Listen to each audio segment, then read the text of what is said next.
Master Manish है। आज आपको बताऊंगा शेयर मार्केट में प्रॉफिटेबल ट्रेडर कैसे बने।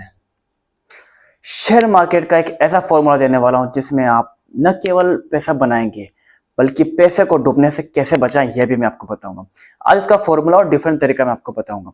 सर जॉन टेम्पल्टन कहा करते थे कि सब लोग यही गलती करते हैं कि this time is different, this time is different. ये चार शब्द सबसे खतरनाक है, कभी भी डिफरेंट नहीं होता, हर बार वही तरीके होते हैं, बस उसको लोग गलती कर देते हैं। ये न्यूज, ये टिप्स, ये व्यूज, ये गट फीलिंग यही नुकसान करवाते हैं। पिछले वीडियो में मैंने आपको बताया था कि लोग टिप मांगते हैं, टिप दे दो भाई, टिप दे दो, लेकिन टिप कहाँ मिलती है? टिप सिर्फ रेस्टोरेंट में मिलती है। आम लोग गलती क्या करते हैं?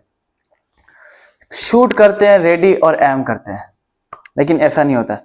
आपको पहले रेडी एम शूट, पहले आपको तैयार होना होता है, एम उसके बाद शूट करना है। ऐसे शेयर मार्केट में होता है, पहले आपको तैयार करना होता है, उसके बाद मैदान में उतरना होता है। लेकिन यहाँ लोग क्या करते हैं? पहले मैदान में उतर जाते हैं, उसके बाद तैयारी करते हैं, पहले पैसा बर्बाद करते हैं, उसके बाद सीखते हैं, फिर कहते हैं जो कंपनी बेकार है तो टिप बेकार है, यार ये बेकार है। यही दिक्कत है। लीगल प्रॉब्लम के लिए आप लॉयर के पास जाते हैं, हेल्थ के लिए आप डॉक्टर के पास जाते हैं, टैक्स बचाने के आप सीए के पास जाते हो, फिटनेस के लिए आप जिम ट्रेनर के पास जाते हो, लेकिन इन्वेस्ट करने के लिए आप टिप के भरोसे रहते हो। ये कोई तरीका थोड़ी हुआ, उसके लिए भी यही तरीका है। अब समझते हैं, आसान भाषा में सीखेंगे किसे। शेयर मार्केट में जाने के, एंटर करने के लिए दो चीजें जरूरी है, एक फंडामेंटल, एक टेक्निकल। मेरे साथ रहो, ठीक है? फंडामेंटल और टेक्निकल, इन दोनों चीजों को पकड़ लो बस। फंडामेंटल और टेक्निकल। क्या होता है फंडामेंटल और टेक्निकल? देखिए, टेक्निकल होता है प्राइस और ट्रेंड, कितने रुपए का है, 100 रुपए की चीज 80 की हो गई कि 120 की हो गई कि 130 की हो गई कि 50 की हो गई, क्या हो गया प्राइस, क्या हो गया ट्रेंड। मतलब लगातार ऊपर बढ़ना है तो लगातार नीचे गिरना, ये तो हो गया ट्रेंड। ये हो गया टेक्निकल, लगातार ऊपर जा रहा है कि लगातार नीचे जा रहा है। फोटोग्राफ में देखिए पता चल जाता है कि एरो ऊपर जा रहा है कि एरो नीचे जा रहा है। फंडामेंटल थोड़ा मुश्किल है, ये था टेक्निकल। फंडामेंटल मुश्किल होता है, इसमें आपको इकोनॉमी समझनी होती है, इंडस्ट्री समझनी होती है। इकोनॉमी मतलब पूरा देश, पूरी दुनिया, पूरी इंडस्ट्री, पूरा एफएमसीजी हो गया तो एफएमजीजी का पूरा इंडस्ट्री समझना होता है। और कंपनी मतलब जिस कंपनी का शेयर खरीदा है वो कंपनी कैसी है। फंडामेंटल में मुश्किल आती है। आपको गवर्नमेंट पॉलिसी समझनी होती है, मार्केट में क्या ट्रेंड चल रहा है वो जानना जरूरत है। क्रूड ऑयल का प्राइस क्या चल रहा है उसका ध्यान रखना पड़ता है, यूएस डॉलर को ध्यान रखना पड़ता है, इंडिया और चाइना का यूएस का बिजनेस कैसा चल रहा है, ग्लोबल मार्केट कैसा है, बजट कैसा चल रहा है, इन सबका आपको ध्यान रखना पड़ता है। जिसका शेयर खरीदना चाहते हैं उसका कॉम्पिटिटर क्या कर रहा है, जिसका शेयर खरीदना चाहते हैं उसका मार्केट शेयर कितना है, जिस कंपनी का आप शेयर खरीदना चाह रहे हो वो कंपनी कितनी बड़ी, कितनी ग्रोथ कर रही है फ्यूचर में, उसका डेटा क्या है, उसको कौन सी पॉलिसी से वर्क कर रही है, उसका एडवर्टाइजमेंट क्या है, वो कैसे मार्केटिंग कर रही है, उसके मार्केट में डिमांड कितनी कितनी बढ़ सकती है, कितनी घट सकती है। आपको ये सब कुछ फंडामेंटल के अंदर ध्यान रखना पड़ता है, इसलिए फंडामेंटल थोड़ा मुश्किल होता है। जिस कंपनी का आप शेयर खरीद रहे हो उसके मैनेजमेंट कैसे, उसका प्रोडक्ट कैसा, उसकी बैलेंस शीट कैसी, उसका प्रॉफिट एंड लॉस कैसा, उसका कैश फ्लो कैसा है, उसके प्रोजेक्शन क्या है, अगले साल में कहाँ जाएगी वो कंपनी, कहाँ जाएगी, ये सब आपको सीखना मुश्किल है। लेकिन चार्ट देखना आसान है, वही मैं टेक्निकल की बात कर रहा हूं। टेक्निकल बहुत ईजी है, फंडामेंटल मुश्किल है, टेक्निकल बहुत आसान है। फंडामेंटल होता है कारण, टेक्निकल होता है रिजल्ट। फंडामेंटल होता है कॉज, टेक्निकल होता है रिजल्ट। कि अगर कंपनी के अंदर मैनेजमेंट खराब है तो उसका जो प्राइस है, शेयर है प्राइस का, वो खराब हो जाएगा, नीचे गिर जाएगा। अगर कंपनी का प्रोडक्ट खराब है तो शेयर का प्राइस खराब हो जाएगा।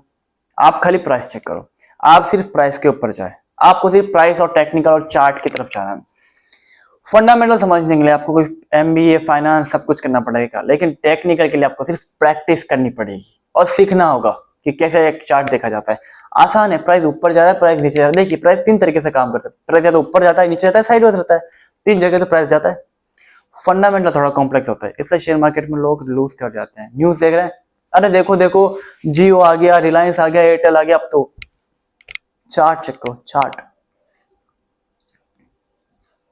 प्राइस ऊपर जा रहा है, पैसे रहने दो, अगर प्राइस नीचे जा रहा है प्राइस से निकाल लो। अगर फंडामेंटल में आपको उस कंपनी के बारे में सब कुछ जानना होता है, इसलिए फंडामेंटल को रहने दी थी, हम सिर्फ टेक्निकल की तरफ जाएंगे।